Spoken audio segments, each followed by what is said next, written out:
On voudrait tous changer le monde pour le refaire à notre image. Un claquement de doigts, une seconde pour modifier le paysage. Pour changer la nature des hommes, leur notion du bien et du mal, leur administrer le sérum de la justice, de la morale. Pour ne plus voir cette balance de la condition des vivants qui penche toujours dans le même sens, celui des riches et des puissants. Pour ne plus voir une poignée détenir la planète entière et 800 millions d'affamés se débattre dans leur misère. Pour ne plus jamais voir des gens au service de l'économie, mais une société où l'argent servirait l'homme, l'écologie, en symbiose avec la nature, en harmonie avec la vie. Plus de guerre, plus de dictature, liberté, liberté chérie. On voudrait tous changer le monde, être fiers de l'humanité, en faire partie et faire partie de cette ronde sans honte ni culpabilité, pour un futur plus apaisé où personne ne se souviendra qu'en des temps lointains du passé, l'homme était un monstre au sang-froid. Pour ne plus voir une âme perdue sur un trottoir une nuit d'hiver, mais des millions de mains tendues, compatissantes et solidaires. Et que plus jamais ne reviennent les horreurs d'une histoire glaçante, faire un avenir où la haine aurait une place insignifiante. Pour un monde meilleur, sublimé par la culture, l'éducation, pour plus d'humains, d'égalité chez les prochaines générations. Dans nos écoles, dans nos maisons, il faudra leur dire dès l'enfance que la prochaine révolution, c'est l'amour et la bienveillance. Oh là là! Que des questions sans réponse. Mécanisme d'autodéfense fait que je fuis toute ma vie vers la défense, vers le déni à contresens. La science ne soutient pas que je quitte mon lit sans permis ou sans convalescence. Elle cherche à mettre du sens à mon adolescence dans une chambre sombre, sans bruit à part celui du silence, à part celui de Linkin Park et d'Evanescence. Ma dépression a pris du sens, de la forme. 20 ans avec la même virulence, délit d'autodéficience. Je défie une foule immense qui se multiplie comme des bactéries de médisance. Je réponds avec des tirs de grandiloquence jusqu'à aplatir toute concurrence qui a eu l'opulence de se mettre en champ de mire. Je traîne cette lourde corpulence sur une terre plate dans tous les sens et je perds de l'essence de ma vie à mettre du sens sur l'ironie du sort. Et en l'occurrence, ce n'est pas pessimiste de parler ainsi. C'est qu'un mood. Qu'est-ce que je t'envie à être un cas confirmé de poltergeist? D'espoir. L'espoir. Le ciel est toujours jade à mon est. Qu'est-ce que j'en ai à serrer pour que je t'admoneste? Je suis Atlas et le mont Everest est sur mon dos qui pratique une activité équestre. Le poids de ma conscience qui me séquestre, c'est qui fait que je monte au lest. Lâche ma veste. Tu cesses de me dire qu'il y a une substance à un monde rongé par la peste. Plein d'enfants se font molester. Faudrait bien que j'enfile mon ceste pour que je puisse me dédouaner d'une façon encore plus manifeste. Comme ça, mon prochain gâchis alimentaire ne sera pas indigeste. Pas sûr que je t'obéisse au geste. Pas sûr que ça me rende modeste. Mais cause toujours, tu auras mon attention pendant un épisode de Fièvre agreste. Ou qu'est-ce que j'en sais? Le rien me hante comme dans un remake de l'Exorciste. Si je fermais les yeux, rien n'existe. Cette vie est un deepfake, une simulation faite à l'improviste. Voilà pourquoi une partie de moi improvise, l'autre idéalise, l'autre a des penchants complotistes. Perte de ski en sortie de piste font que la psychanalyse me prescrive des bons becs à la liste. Alors ma voix ira rejoindre une playlist de chansons angoissantes et tristes, mais je n'ai fait que décrire la vie, à travers mon envie de vivre qui persiste, dans un monde démago jusqu'à la parodie de ce bon vieux Sisyphe. Qu'est-ce que tu t'attendais à ce que j'écrive, à part ce qui m'abîme, une mise en abîme, ni à droite, ni habile, ni à droite, ni à gauche des rimes, j'accouche des idées batraciennes comme dans une noyade, dans un spectacle de mime, pendant que je broie du noir et que je relativise. Depuis fragments chimériques, interdits de publication pour atteinte aux mœurs et aux éthiques. Tu te scandalises? Moi je me scandinavise, avec le blizzard qui m'anime. Et je me réfugie dans la bâtisse la plus haute et exclusive, et je me regarde mourir. Je regarde l'humain s'autodétruire, dans une nouvelle ère de féodalisme. Merci. Que je monte sur scène, et c'est grâce à Géraldine qui m'a motivé. Et, j'ai bien aimé le concept Slam Ose. Je me suis dit, 2023, je vais oser quelque chose que j'aime faire. Donc, cool. J'avoue, j'ai le stress. Normal. Mais, bienvenue. Comment dire, enfin... C'est du bon stress. Fais-toi plaisir. Voilà, donc... voilà. Donc, c'est ma première fois et voilà. Donc, Bon, accessoirement, la loi te rappelle que t'as niqué 40 secondes déjà. okay. La première fois que je l'ai vu, je l'ai désiré de tout mon être. Je passais l'hiver, l'été, à la fenêtre à l'imaginer dans ma vie. Tout a commencé cette nuit où elle s'est donnée à moi. Nous ne faisons qu'un, et cela pour l'éternité. Je l'imaginais déjà faire partie de ma vérité. Mais ça, c'était juste avant qu'elle s'en aille et s'empare de mon âme. Elle m'a fait du charme, elle m'a désarmé. Petit à petit, elle m'allume et me fume. Elle m'a eu. Elle a le rêve qui tue. Elle a tiré, tiré, tiré pour me tuer. Seul, je suis sans elle, je m'isole. Depuis que je ne plane plus avec elle, je suis redescendu sur terre. Aujourd'hui, loin d'elle et ses promesses, je m'enterre dans la routine et je perds tout intérêt pour une autre paire. Elle seule a su conquérir mon esprit. Elle qui m'avait promis tant de nuits, on se réunit, cela pour la vie. Mais ça, c'était juste avant qu'elle s'enfuit et me laisse dans l'abîme. Aujourd'hui, elle n'est plus qu'un souvenir qui montrera toute ma vie. Ce rêve que j'ai nourri jour comme de nuit m'a pourri, puisqu'aujourd'hui, je vis avec et si je l'avais conquise. La première fois que je l'ai vue, c'était un soir quelque part dans un bar. Elle s'invita à s'asseoir près de moi. Elle veut savoir comment je m'appelle. Moi c'est Gilson, enchanté qu'elle est belle. Des regards et quelques échanges avant que l'ange ne se transforme. Elle se métamorphosa dans cette chambre. Elle n'avait plus des ailes, mais bien des cornes. Et ses formes qui m'obtusa. Elle me griffa le dos, cria à toute position karma. Sous les draps comme il faut, Nakama c'était le nirvana. Pas de défaut. Non. Elle était parfaite cette nana. Gilson. Allez.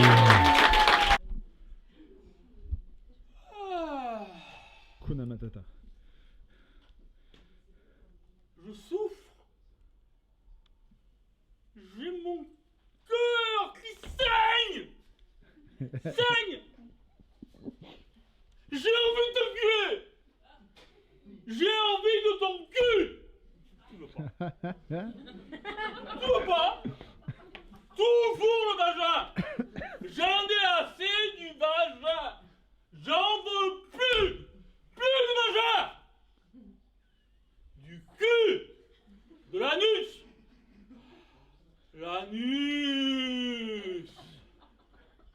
L'anus.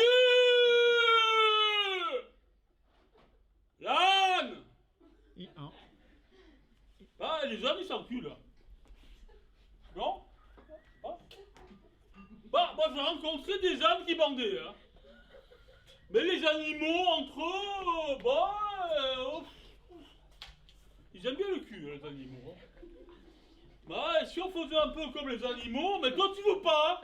Tu veux pas faire comme les animaux. Tu veux faire comme les êtres civilisés. Comment? La sodomie, c'est pas civilisé? La sodomie, c'est pas civilisé? C'est sauvage, c'est... Qu'est-ce qu'on raconte? Qu'est-ce qu'on raconte? Les PD, ils sont civilisés. Les homos, l'homosexualité est une victoire! Une victoire de la civilisation. La sodomie! La sodomie! C'est interdit! C'est interdit! Allah il a dit! C'est interdit! On apprend des choses. Faisons ce qui est interdit!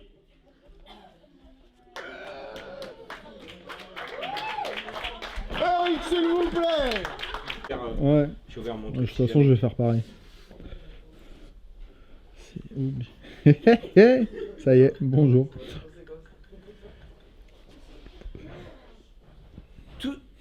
Toujours m'impressionne le placard de ma cuisine. Non pas celui des couverts bien rangés, celui des pâtes, beaucoup, et farine. Dès que ouvert, il dresse ce rempart. Oh, me dire hop, passez votre chemin, ne voyez-vous pas? C'est complet. N'étant point disposé à laisser rentrer d'autres pâtes ou d'autres paquets. Comme si l'achat fraîchement acheté, allait percer le secret de son fond oublié. Où les graines mitées et les conserves bombées tiennent les autres, tiennent le reste en secret. Je fais n'importe quoi, mais je sais pas, c'est pas grave. Alors Mais je vous avais dit que je sais pas mon texte.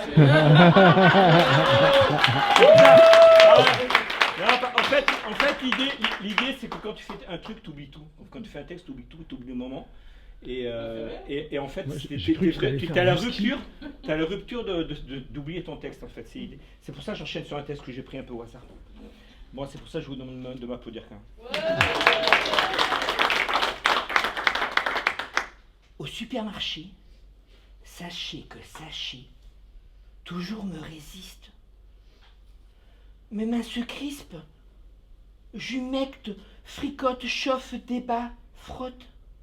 Les insolents contenants. Les ménagères me tannent les fesses par caddie. Oups, pardon, excusez-moi.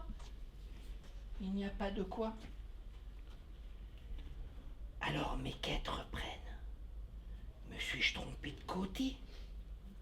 Pourquoi les autres et pas moi? Ai-je des trop gros doigts? Et tout autour à la ronde, les sacs toujours s'emplissent, me laissant seul au monde, parmi courgettes et navets. Dans chaque rouleau, il y a quelques sacs oblitérés qui me traquent et m'attendent dès mon bout de nez pointé. Dans ces combats prémédités, victoire je veux souhaiter, et dans l'espoir d'une poêlée, je m'en vais voir aux légumes surgelés. Voilà. La forme d'un lapin dans la lune. Du coup, j'ai écrit un petit texte pour le lapin lunaire. Ok. Cool. Le lapin lunaire me regarde de son air de gardien. Sa grandeur sait faire taire, car il a l'air si près alors qu'il est si loin. Auprès des cyprès, les lapins de terre errent au besoin. Pour eux, il n'y a pas de frontières, et car un lapin seul se perd, chacun se rejoint. Mais le lapin lunaire n'a pas de frère ni de conjoint. Lapin lunaire doit être solitaire sur sa barque désert, sa grande terre de désert dont il est souverain. C'est pourquoi, chaque soir et matin, je regarde cette grise clairière et prie pour le bien du lapin lunaire. Mmh.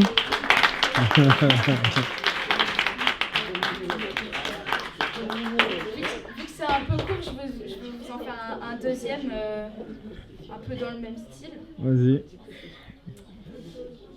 J'ai goûté à l'amour comme à tout autre plat. Je vais pas vous mentir, ça me déplaisait pas. Se balader, jouer la fidèle, aimer sans cesse. Tellement d'arômes sans une goutte de vinaigrette. Sachez que la saveur est partie petit à petit. Cupidon, pour notre amour, décoche une autre de tes flèches. Après ça, le goût est revenu mais plus aigri. Et au beau milieu du plat, je pus voir l'arête. Les douceurs étaient dissoutes. Venaient donc les agrumes. La flèche, qui m'eût rendue heureuse, me taillait l'estomac. Et maintenant, quand je repasse devant les endroits où nous fûmes, je me rappelle que la vengeance est un plat qui se mange froid. Qui est parmi tant d'autres textes que j'ai écrits dans le cadre d'une conquête amoureuse. Voilà. Plaidoyer pour l'égalité d'aimer. Différence. Ce mot ne devrait pas faire frontière. Il est pourtant mère de bien de dissidences. Dans ce monde fait d'effets de mode et de tendance, où l'on se jauge à l'aune de ce que les rois du bal ont imposé de capital. Système de valeurs superficielles, où l'ultime méprise le minime, où l'authenticité ne trouve nul écho dans la sphère des bobos. Alors je me brandis, je me lève, ne t'en déplaise. Rose à larmes convaincue et dentelle au canon, je gravirai ta pente, mon hautain Pygmalion, pour permettre une suite à ce long préambule que d'issue de cet acte pétille de mille bulles, une histoire de lendemain, en se tenant la main, une évidence révélée qui ne peut s'ignorer, guirée d'affinité et nourrie d'avancée. J'aimerais que tu me voies, j'aimerais que tu m'entendes. J'alimente l'espoir qu'un jour nous fassions bande, et je me dresse là, forte de mon dernier droit, celui de t'aimer et de te déclamer, qu'il ne me manque plus que toi. Le dos tourné, ou la porte fermée, la lumière du frigo. Je doute, j'ai beau tout essayer. La prendre par surprise, faire semblant de partir, me raviser, aller toucher en poule. Rien n'y fait, ou ne prouve. Pour m'ôter ce doute, je me vois dans la quête d'avoir un nouveau copain.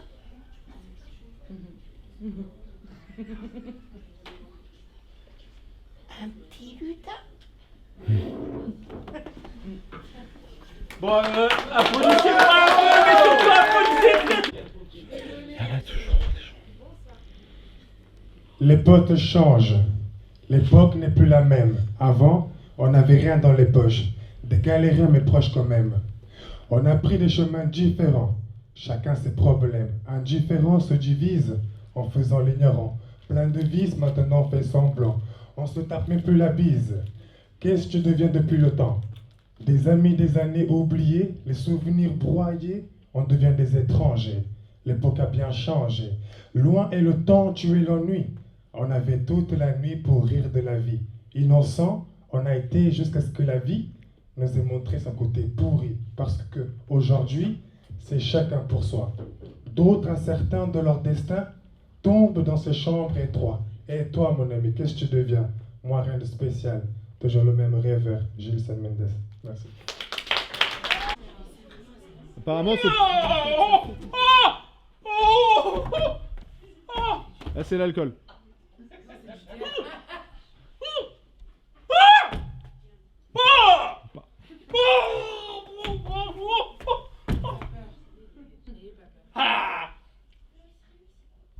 C'est toi quand tu m'insultes.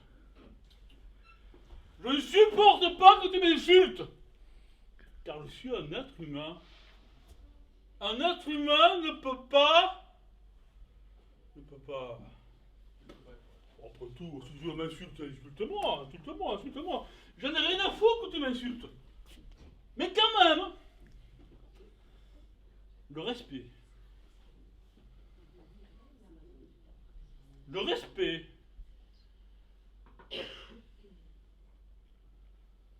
Le respect. Ça existe, le respect? Moi, je te respecte. Tu me respectes?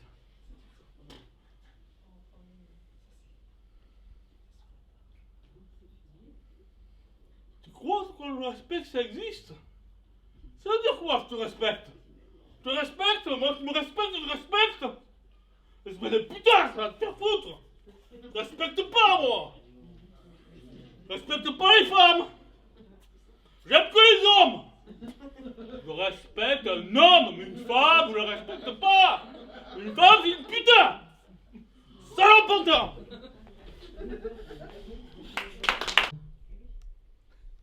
J'ai fait un rêve enivrant, à l'effet d'un aimant, d'une rencontre suave, aux allures animales, de fluides échangés, au travers de baisers,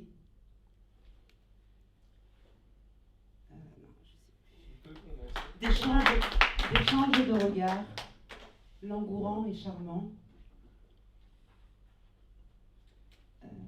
Non, je vais en faire un autre, je suis désolée, je bug.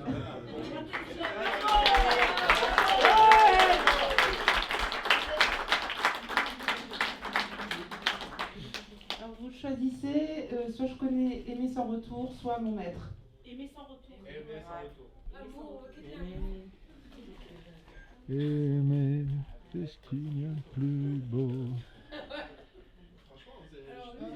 Non, mais il est beau, hein. Je sais pas, mais Moi, j'aurais aimé le titre est... Ouais, il est dur. Fais ce que tu veux. Aimer son retour. Aimer sans retour, c'est s'abandonner au fantasme d'une passion univoque, stérile de tout orgasme. C'est cette valse en monocorde sur un air de violon, c'est se mouvoir vainement sur les rythmes du marasme. C'est ce cadeau à offrir, possiblement voué à devenir fardeau, accablant le porteur, qui finit par souffrir. Aimer son retour, c'est du silence en écho, face au don d'un égo. Ah non, je sais plus. Ah, il y a des soirs comme ça.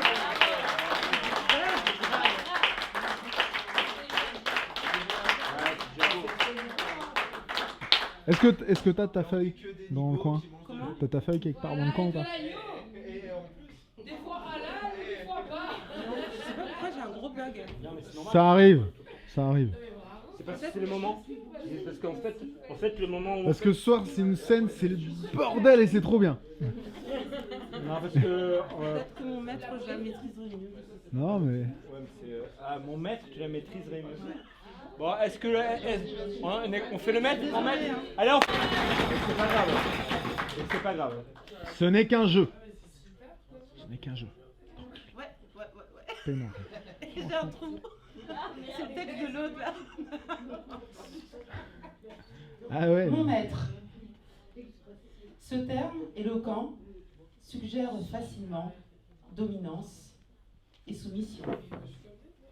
Leur lignite avec toi irait au-delà d'un consensus complice, tout comme si maître du jeu pouvait rimer avec délice. Si par mes origines, d'aucuns y verraient là une insulte, avec toi, je le crois, je me précipiterai et me risquerai sans hésitation à devenir esclave, disciple de ta rhétorique, toute disposée à ton enchaînement. Chavirée, transcendée et en proie au tumulte, je le sais, je le sens, tu es digne d'un culte. De toutes ces grâces rencontrées au hasard de ma vie, tu es la seule qui favorise et fertilise ma mue. Se retrouver face à toi expose. Botaniste du génie, maître de toi-même et façonneur de foi, être exceptionnel, générateur de merveilles. Si tu étais sculpteur, je serais ton granit. Si tu étais tuteur, je serais ta rose. Car en toi tout pousse à embrasser ta cause. Par cette magie d'amour qui transparaît chez toi, être un être inspirant demande de la conscience. Et sur ce plan, je balance toute ton élégance, à savoir mettre le doigt juste là où tout commence. Je parle de ma rencontre avec le slam, ça fait 3 ans maintenant que j'en fais avec Noël et Teddy. Slam Perlipopette. Et ça raconte un peu donc ma rencontre avec le slam et ce que ça a changé dans ma vie. Ça s'appelle Vivant. Je n'entends plus battre mon cœur, cogner dans mon sang, dans mes veines, à chaque épreuve, chaque douleur en métronome de ma peine. Je ne sens plus couler mes larmes, ma terreur d'affronter la vie depuis que j'ai rompu le charme qui me tenait loin de vos vies. C'est le partage de l'invisible pour celui qui sait regarder, tous les sentiments indicibles entre les lignes, bien cachés. Ces émotions universelles qu'on a déjà tous ressenties, qui font des ponts et des passerelles entre nos cœurs, entre nos vies. Je n'entends plus le grand vacarme assourdissant de mes angoisses. Nos liens tissés comme autant d'armes me défendent face à la menace. Tout ce temps où je m'enfermais comme une esquive alors qu'en fait, il suffisait de vous parler avec mon cœur plus que ma tête. C'est la magie de cette scène, si on accepte d'y trembler, de se mettre à nu et sans chaîne d'y déclamer sa vérité. Dans une sincérité si pure qu'elle vous délivre de tous les maux, sans aucun masque et sans armure, dans la lumière, tout le monde est beau. Je n'entends plus gronder la peur, le tumulte s'en est allé. À chaque fois, je vous donne mon cœur, à chaque fois, vous me le rendez, plus grand du lien et du bonheur de ces émotions partagées, moins gros de toutes mes rancœurs et mes tristesses du passé. Vous Vous lui accordez tant de place qu'il a fini par s'apaiser. Déshabillé par cette grâce, c'est nu qu'il se sent protégé. Je n'entends plus battre mon cœur, le grand calme s'est installé. Depuis que je vous l'ai ouvert, je suis plus vivant que jamais.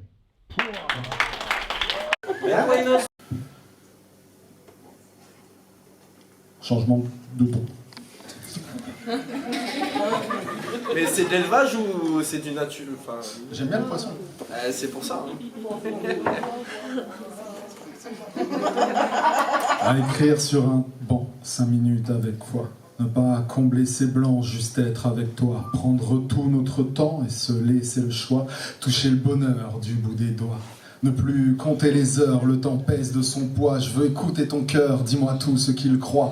Qu'on se redonne une chance, qu'on en prenne le droit. Car quand on y pense, vivre ça se refuse pas. Même sourire sur un banc, 5 secondes avec toi. Raconter nos histoires, ne pas en rester là. Nos échecs, nos victoires, ne pas baisser les bras. Tu le sais, bien plus tard, nous rigolerons de ça. Nous irons dans les bars, nous on s'amusera. On se fout des tocards qui nous jugent en deçà. Nous sommes libres comme l'art, il ne nous appartient pas. Car croiser des regards, c'est ce qui compte dans tout ça. Je préfère mourir avant qu'avoir 5 siècles sans toi. Ce n'est pas bien poignant, tout est fade sans ta joie. Quand mes idées sont noires, je me souviens de ta voix. Alors je redonne l'espoir tant qu'il y en a. Et je garde en mémoire tous nos éclats. Je veux pas te dire au revoir, pour les autres ça compte pas. Je m'en branle de la gloire si tu n'es plus là. Je voudrais juste te revoir, mais je sais qu'on ne peut pas. M'asseoir seul sur un banc et voir la vie passer. Marcher seul au devant sans me retourner. Croiser tout un tas de gens. Aller boire un café. T'attendre le plus longtemps que tu viennes me chercher. Quand nous étions enfants, nous grimpions les rochers, tu sais. C'était bluffant notre complicité. Personne ne m'a autant changé. Personne ne le comprend, je peux pas l'expliquer. C'est passé dans le sang, notre belle amitié. Il ne me reste que ce chant pour te le prouver. Je l'écris en souffrant comme pour t'invoquer. Je le dis en t'aimant. Je peux pas me tromper. Ces photos d'un autre temps m'ont plongé dans le passé. Tu sais, je me surprends parfois même à pleurer. J'ai trop de sentiments à venir t'hurler. C'était pas ton moment. Pourquoi nous laisser? Sur son duvet est magique. Clic. Son tout premier cliché. 5 ans plus tard, Océane court dans le parc. Elle est vive, mais n'évite tous les regards. Dans ses cheveux, la plus belle natte. Dans ses yeux, le plus jeune espoir. À 10 ans, balance ses pieds sur la balançoire pendant que la nuit tombe. Pourtant terrifiée du noir, elle se balance, dégustant chaque seconde. S'arrête un instant pour regarder les étoiles. Elle trouve le monde si beau sans son nuageux voile. Cette vie, elle n'en connaît que le début. Et du peu qu'elle vit, elle n'est pas encore déçue. 7 juin 2003, 15 ans. Première fête, la musique embrasse ses tympans. Elle a des amis, gentils et honnêtes, de ceux qui dansent tout le temps. De loin, un garçon ne cesse de la regarder. C'est ce 7 juin qu'elle reçut son premier baiser. 20 ans. Premier appart. Ses études lui laissent imaginer sa vie future. Elle se voit femme forte, avenir plein de voyages et d'aventures. Elle pense à l'amour quelquefois et espère doucement qu'un jour son prince viendra. 25 ans, ça y est, une embauche à plein temps. Dans une petite boîte certes, mais elle y gagne pas mal d'argent. Fini les études.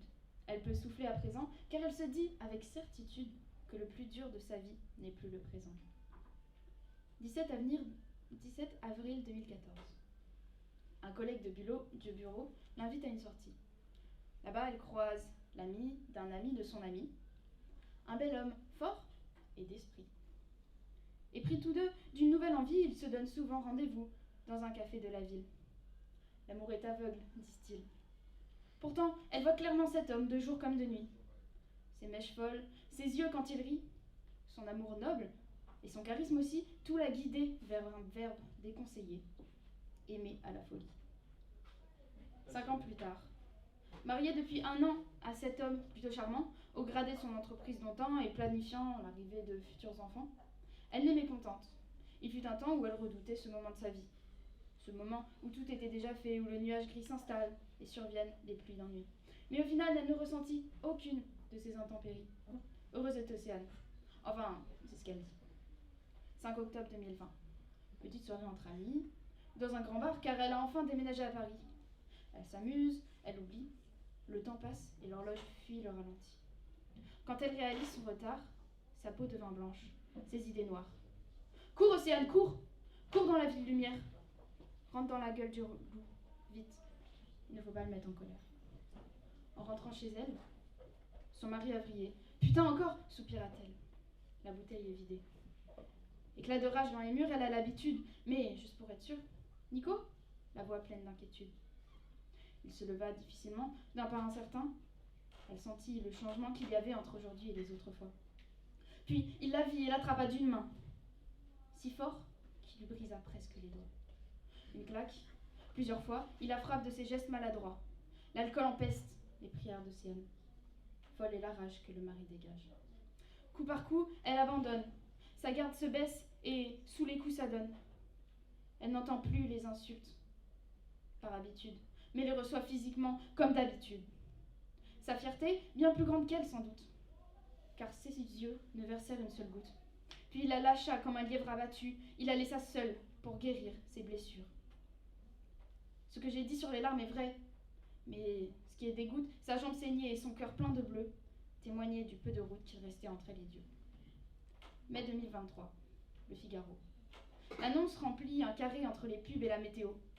Nouveau cas de féminicide dans le Var. Il y en a désormais 4 cette année, depuis hier soir. Le canon sonne pour Océane, cette semaine. Mais le jeu ne se freine pour un mort. Que le sort vous soit favorable, chères humaines. Joyeux Hunger Games, soyez fortes. Quelques heures, quelques années comme au passé. Je suis à côté de la baraque, à côté de la plaque. Interminablement, je reprends ce carnet où j'incarne la volonté d'un cœur incarné dans un corps qui rejette la greffe, comme un glaçon qui ne coulera jamais dans un verre de lait. Peut-être qu'après l'avoir bu, la réalité serait plus facile à digérer, que je n'aurais plus à la recracher, comme un acide brûlant sur les pages que j'ai lues où j'ai investi autant de temps dépassé par des événements passés, au point que je regrette souvent autant d'énergie dépensée pour si peu de récompenses vénales. Au final, je me sens dépassé, me demandant si l'humanité méritait sa place ou elle était juste mal placée. Moi, je suis quelqu'un de banal, de marginal. Je suis en dessous de la moyenne, en dehors de la normale. Si tu bois tout ce que j'écris, alors tu devrais revoir tes choix. Je ne suis pas un rôle modèle et tu devrais te revoir dans un miroir avant de m'accrocher en haut d'un sapin de Noël, comme si j'étais une star. Ma seule motivation, c'est cette insomnie. Quand le jour fusionne avec la nuit, les paupières maquillées par la suite, les yeux couleur incendie, me demandant comment se porte le monde apparemment mal. L'humanité sous cacheton. Si j'écrivais des textes qui plairaient à monsieur tout le monde, des textes qui plairaient à tout le monde indistinctement, dans un langage parlé couramment, calmement, je m'approcherai du bord du gouffre du néant. Je m'accroche un concept moral à guicheur. Instinctivement, je me mange, je suis un menteur. Je regarde le défilement des vies des autres et j'écris des poèmes. Un mélange entre un punk à chien et un poème. Un ignare doublé d'un noème. Jamais premier, toujours en tes pénultième. Non, ne raccroche pas, pitié. Tu es tout ce que j'ai. Tout ce en quoi je m'accroche quand je tombe, quand je succombe à l'anéantissement. Parle-moi, juste une dernière chance, juste une dernière fois. Je tends le bras, alors pourquoi tu ne l'attrapes pas? Pourquoi? J'ai rêvé que j'étais mort dans le film, né sous X. À quoi bon ça me sert tous ces écrits poétiques et lyriques? Rien ne me suffit. Ni les suffixes, ni les mots d'ailleurs. Je m'asphyxie à prendre des grands airs, les bras grands ouverts, comme si j'étais sur un crucifix. Y a pas de hic, t'es juste installé comme une vis dans mon crâne, t'y vis pour toujours, sans jamais payer de loyer. Sors de ma tête, t'es à l'étroit dedans, je te vois comme dans un écran, comme dans un film triste, avant que je parte sur le front reprendre service. Sors de ma tête, t'es à l'étroit dedans, je te vois comme dans un film de science-fiction, avant que nos vies chamboulent dramatiquement. Et que je pousse le bouchon un peu trop loin, et que je capitule sans résistance, sans ressentiment. Ne viens jamais t'excuser d'avoir nagé à contre-courant. Je t'expliquerai jamais assez le bien fondé de mes pensées, alors applique un pansement sur ces cicatrices soigneusement, malheureusement. Je reste sur mes caprices. Je reste comme je suis, hier comme demain, comme aujourd'hui. Merci. Le dernier métier le plus dur du monde, les mineurs de fond dans les mines de charbon. Ça ne me touche pas directement, mais j'avais vu un reportage à la télé qui m'avait vraiment beaucoup touché, bouleversé, donc ça m'a inspiré ce texte. Ça s'appelle Aux hommes disparus. Le noir avant la nuit, la descente aux enfers, vers ce terrible vide sans ombre ni lumière. Plus Plus rien qui nous relie à ce monde d'en haut, la mine nous salit le cœur comme la peau. Ce charbon, peine et sueur est en chacun de nous pour faire grandir la peur, celle qui peut rendre fou. Pourtant un homme rit, les mains sur les parois, comme pour narguer la mine, lui montrer qu'il est là, qu'il connaît le chemin, qu'elle peut faire ce qu'elle veut. Elle a pris tous les siens, il ne baisse pas les yeux. Il accomplit sans peur son labeur de maudit en attendant son heure, qu'elle le prenne aussi. Les rires métalliques de ces chariots de peine nous cachent les suppliques de ceux qui crient leur haine, et la peur en nos ventres qui vient balayer tout, qui nous transforme en cendres comme un coup de grisou. Cette peur qui nous saisit comme un petit enfant qui a peur de la nuit ou du trop mauvais temps. Et pourtant, lui, il rit, comme si sa seule angoisse est de rester en vie, de devoir lui faire face. Alors, le jour passé, il revoit la lumière et se met à pleurer en pensant à ses pères. Demain, encore un jour, il aura survécu, comme il survit toujours aux hommes disparus. Comme la chaleur dansante d'une flamme.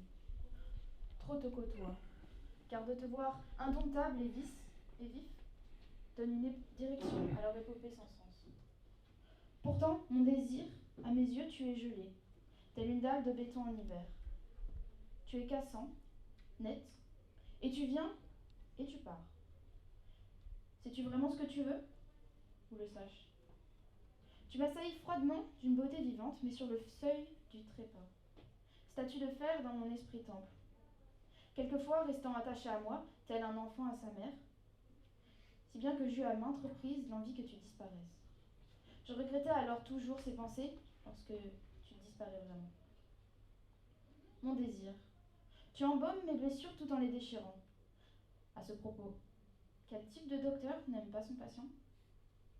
Toi, roche glacée, morne et dure, ne fera jamais changer ce que j'apprécie en ma personne. Tu sais, tout ce qui t'oppose. Désir, tu m'es essentiel. Mais pour toi, mon esprit s'est partiellement composé de haine. Salutations. Rendez-vous aux prochaines larmes. Kerguelen. Je pratique un sport, c'est la natation. Ça veut dire que je noie le poisson dans la consommation d'une boisson sans modération jusqu'à en venir à la palpation de mon pouls, de mon être et de mon tout. Le tout accompagné de mystiques incantations pendant que j'astique mon côté fou dans le sens opposé des poils jusqu'à le rendre élastique à souhait à foison. Maintenant c'est l'heure de la moisson, d'un toxique poison que j'ai semé en lançant des mots dansants dans un rythme enlaçant, des mots glaçants qui font frissonner les passants, des mots lassants à force d'être ressassants. Alors, je m'assois seul sans passion, seul sans sensation, sans émettre de sang, descente dans une dépression. Mes obsèques sont un acte d'acquittement d'une obsession pour ce qui nous lie avec ceux qui sont dans la même position que Don Quichotte à combattre le vent avec un poinçon et mes poinçons sur des îles de dissidence et dissidence, mes amis imaginaires sur des tombes sans nom, pour que j'avance comme témoin auriculaire pour me défendre, pour prouver mon innocence, alors que je dois plus tacher mon auriculaire de sang alors qu'il s'enfonce dans un encrier rouge bourbon sans atteindre le fond. Et j'entends alors crier en moi, dans la langue des premières impressions, cet enfant. Seul tout le temps, même entouré de gens, grand et calme, alors que je ne fais que taire cette oppression. Mais je ne suis qu'un objet en 3 dimensions rapetissant. Je m'assois seul et sans le soleil couleur sang, sans un rang, je sors des rangs et je dérange et je reste désobéissant et errant, car si j'obéis à ces pulsions, à ces soi-disant concessions qui ne sont que des actes, que des aveux de défaite cuisante, alors je prendrai cette lame luisante et je la planterai dans mon épicentre. Il n'y a plus trop d'arguments qui vont contre. Regarde comment cette vie est impuissante, comme une allumette séduisante. Assujettie, elle se démontre à l'oxygène et elle lance son propre décompte. Ce qu'elle souhaite n'a plus d'importance et elle doit se rendre à l'évidence d'une réalité écrasante.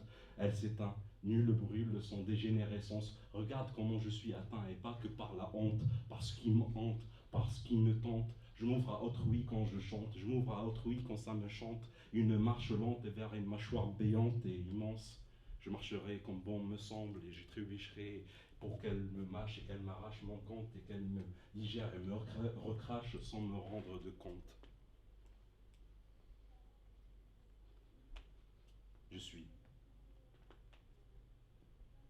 à la recherche d'un espoir inexistant, au stade de néant, comme une nuisance que le destin écarte à coups de boussole et de cartes, et ainsi me plaque au sol jusqu'à la fracture des omoplates, jusqu'à ce que je devienne un calque de ce que j'aurais pu être si mes rêves et mes cauchemars n'étaient pas dans le même sac. Pourquoi vous ne me saquez plus? Parce que je suis au tac et que je n'ai pas de tact. Une tactique de mea culpa sans entracte, par des cœurs ravagés par l'anthrax. Moi je suis ici. Et mes anges m'envoient toujours des fax. D'ailleurs, ils ne devraient me payer pour des taxes par rapport aux rêves voraces qui se fracassent devant mes yeux pendant que je rêvasse.